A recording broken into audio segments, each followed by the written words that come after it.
All right, Coach, what do you think of this Charge on Tour stop? Yeah, it's awesome. I mean, I just love being with the fans, and obviously everybody's excited for football season. I think everyone in our department, everyone obviously around town and around the country, just excited for this time of year. So excited to see everybody out, get a chance to see a bunch of fans and donors, and kind of I think in the last couple of years you feel like it's like the official kickoff of the season. When the Charge on Tour in downtown Orlando's here, then football season's right around the corner. We're just a little bit removed from a couple of Knights being drafted. What's your reaction to each of the guys, and what have your conversations been like with them since? Excited. I mean, obviously Alex just all three of them had injuries this year, which was unfortunate. So you're just really are hoping that people saw the good in them, and that they were going to get rewarded for all the hard work. So Alex, went out on the Cape and got off to a great start there, showed he was healthy, and be able to be a third-round draft pick and just help him in that process and develop him into that.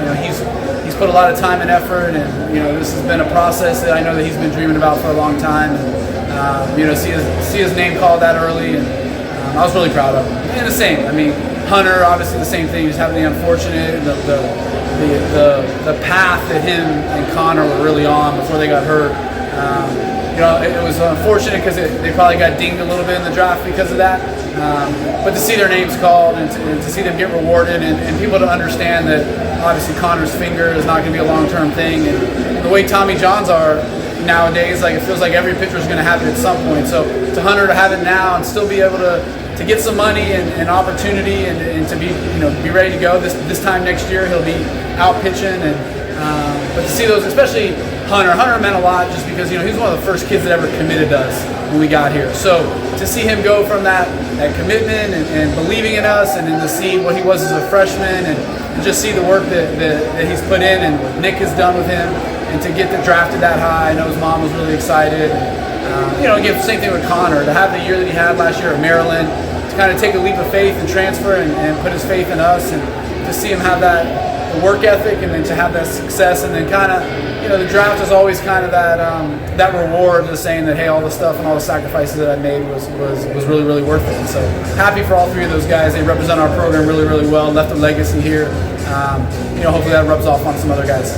You see those guys through ups and downs, and certainly battling through injuries can be tough for a guy. So it's nice to see that their hard work, pressing through injuries, or in Hunter's case, going to be pressing through an injury, gets rewarded like that. I mean, what was their reaction when you talked to these guys? They got to be over I think just through the moon. I mean, just the joy and just listening. I mean, it's childhood dreams that they've probably been dreaming about since they were 5 years old. So to finally see their name pop up on that screen has got to be a feeling that is really undescribable. And again, I think that especially for Hunter, just the fear of, oh man, like what could have been, and not knowing if it was going to happen.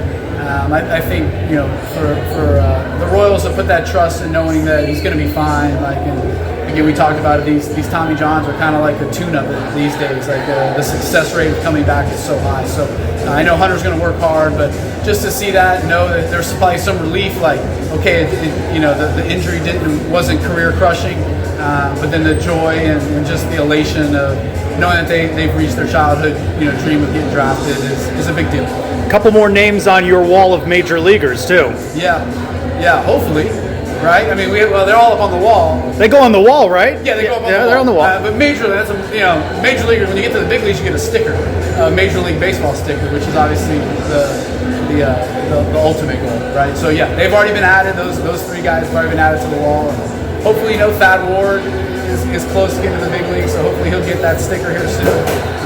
And a couple other guys, Josh Crouch, that are really playing well. So it's been a good summer for our guys in pro ball, and I'm proud of all of them. But now it just starts the cycle again. So excited to get back to work with all the new guys. What's summer been like since that season ended for you not too long ago in Clearwater? Yeah. I mean, it's always crazy. Summer's our biggest recruiting time.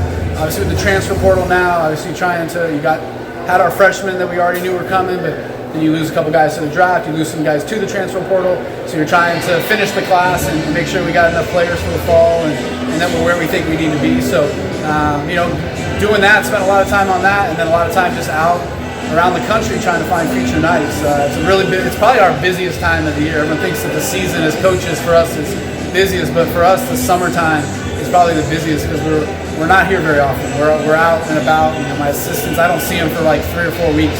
They're just traveling around the country, scouring kids and trying to find the next batch of guys that are going to get their name up on that wall. How are you finding the conversation about that move to the Big 12 changing what you're talking to kids and their parents about? Yeah, I mean, I definitely think it's definitely a boost. I still think we have some room to go until you're kind of on the same level playing field as like the other Power Fives, but I think a lot of the times it's the no's that you get. It's like, hey, like I'm going to go to X school because they're in the Power Five and I really want to play in the Power Five, and I think that's been something that's maybe been a deterrent, and they can't use that anymore. So there's definitely the gap is closed. We've definitely done some things recruiting that we probably wouldn't have done 8 months ago in terms of getting kids to commit. So it's definitely a positive, and I think it's only going to go up from here, obviously, as we continue to grow, as our program, the athletic department, the football team, all that stuff, as we continue to get into this process and really grow. I mean, it's going to be a lot of fun, but it's definitely been a lot of positive reactions and a lot of positive